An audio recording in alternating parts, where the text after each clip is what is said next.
Greetings YouTube and welcome back to my sketchbook. Now we have an absurdly large, oversized great axe. This is dumb. These are way too large. I should have shrunk the whole thing down. That blade should come out to here and that should come out to here. Like I said, you can't always get them. Here we have a design which is inspired by Lord of the Ring orcs and orc swords, and I tried to make it a little more stylish, give it a little more flair, but still kind of give it that somewhat primitive look to it. Here we have a kind of a stylized fantasy glaive. Obviously the rest of the shaft is not shown, but it's just kind of got some extraneous bits, mostly for appearance. Now here we have a device that I designed specifically for mages. So you have a counterweight here, so it could be used as a blunt weapon. Here you have a spear with a sawtooth back, and obviously designed to prevent people from running up the shaft. And then you have these two hooks. So this device was designed to allow many options, both for acquiring wood, spell components, climbing, things like that. It was supposed to be a tool as much as a weapon. So that's what this was designed for. Here we have my attempt at a completely and utterly alien style club. So I wanted it to look organic, which is where you got this kind of socket look in here, carved with carved alien runes. And then this is an empty section, and this whole area in here is metal, and it kind of this sockets into that, and these are rivets holding it in place. And then these weird little tab things that stick all over the place, which are blunt. It was supposed to look completely and utterly alien, out of the ordinary. That was my goal. Here we have another weapon from the Infinity Arms line. This is a battle axe with a spinning blade, and there's the Infinity symbol. And I try to give it that mechanical look, things all holding it together. Though I used straight ahead screws. I should have used torque wrenches, torque nuts, but that's me. And this particular one uses a nuclear battery power cell. Remember, Infinity Arms, always ready, always armed. Here we have a double spear. I don't know why I keep saying sphere. Double spear, very pointy, very much designed as a thrusting weapon and nothing else. Here we have a over-the-top kind of anime sword. So you have a big blade, kind of a hand and a half hollow steel shaft with knurling, and then a smaller blade here because it's completely over the top. Here we have an axe that doesn't spin, but it's all about being star-shaped and being very kind of a ceremonial, maybe a theme for a god or something like that. Here we have a very kind of curvy saber with a vaguely flower plant theme going on, and I kind of like that one. And here we have a big chunky warhammer for a dwarf, which is of course completely and utterly unrealistic because real warhammers didn't look anything like that. They had small effective heads. Here we have another toothed club. So this one has claws that go in either directions and then smaller conical studs here. And it was just designed to be something out of the ordinary. I think I may have been inspired by something I saw somewhere in a fantasy picture, but I'm not sure. And here we have a bow, just a pretty bow. I don't remember what the inspiration for that was. I wanted to draw something, and I did. Here we have a double glaive. So we have a glaive-like blade here and a glaive-like blade here, and this kind of, to me, has an elven vibe to it. Here we have an Egyptian-themed battle axe. So I tried to reinforce this so that this would be functional, and I think it is. And I think it came out quite nicely. Kind of a ceremonial thing, perchance, but I still think it came out quite nice, and it could actually be usable. Here we have an over-the-top great axe, and again, good for fantasy, not so great for the real world.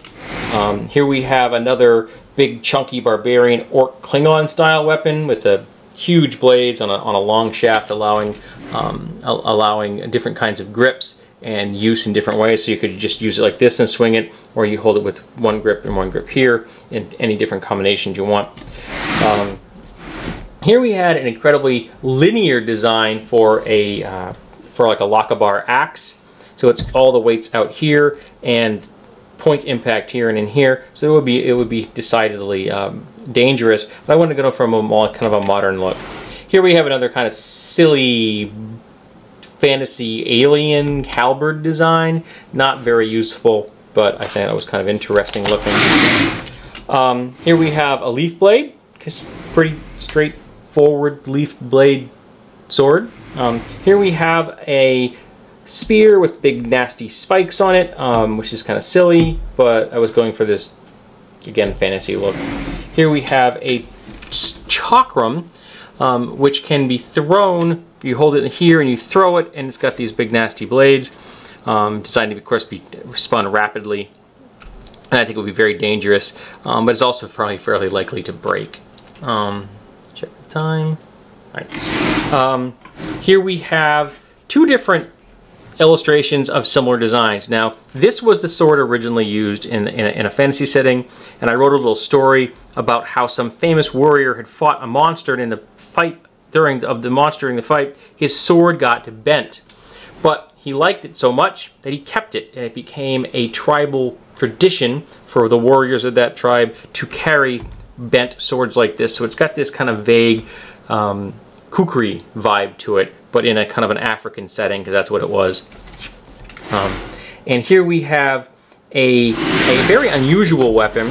This was designed to fight a particular monster.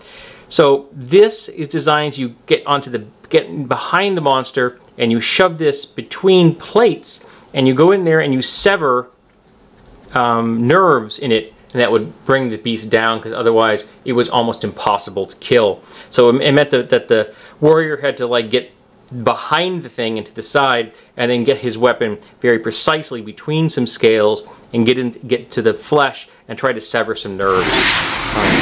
I don't remember what the inspiration for that one was either, but that's why it looks like that. Here we have an absurd, over-the-top battle axe, great axe. I really like the blade, but it is kind of silly. I freely admit this, but I think I did a really nice job with those teeth. I really do. I was quite happy with that.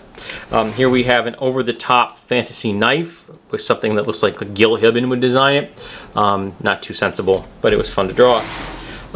Here we have a glaive, going for a kind of very stylized design concept with the tassel in the back. This kind of vaguely had an elven vibe to my mind.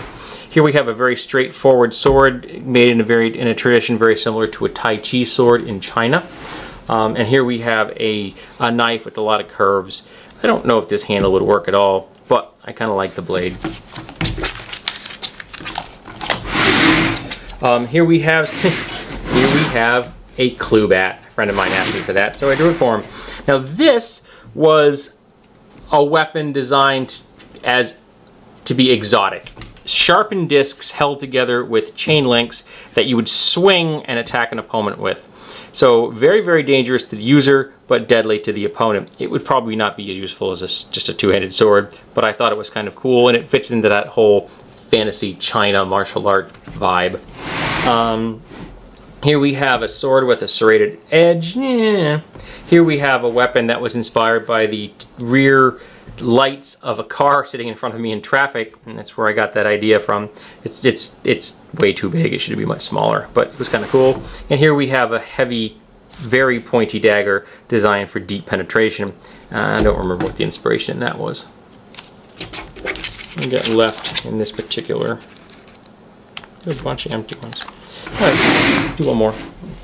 And here we have two great axes. One double-bitted with a large counterweight, and then this single. And I kind of like this single-bitted axe. Yes, it's absurdly large, but I still feel it's cool with the ability to grab it up here and down here. And again, very appropriate to an ogre or a minotaur or even very large orcs. Just all about the barbarians. This is the kind of thing that they should be wielding.